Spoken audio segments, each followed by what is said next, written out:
เกิดมายังบ่ทันเหมือนตาพอก็หนีไปแล้วเฮ็ดจังได้แล้วบัดนี้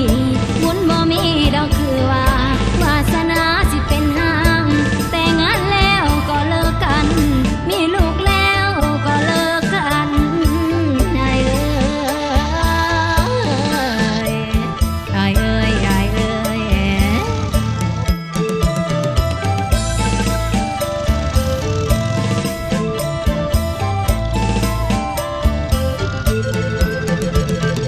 โอ้ยน้อง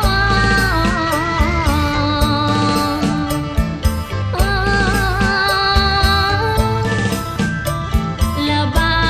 วผู้ไทยเอ้ย โอ้น้อแม่นผู้ใดก็เว้าว่าไอ้เห็นแก่โตไปติดสาวให้ทรงปล่อยเมียนั่งให้อ้ายหนี้ไปกับสู่หนีไปสู้กับผู้ใหม่น้องได้นั่งห้องไห้วันอ้ายตาวมาวันอ้ายตาวคืนมาแม่เจ้าเอ้ยเจ้านา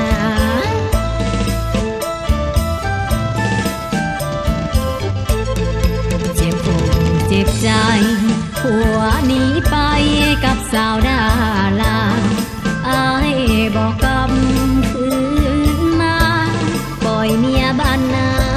อุ้มท้องรอคอยน้อง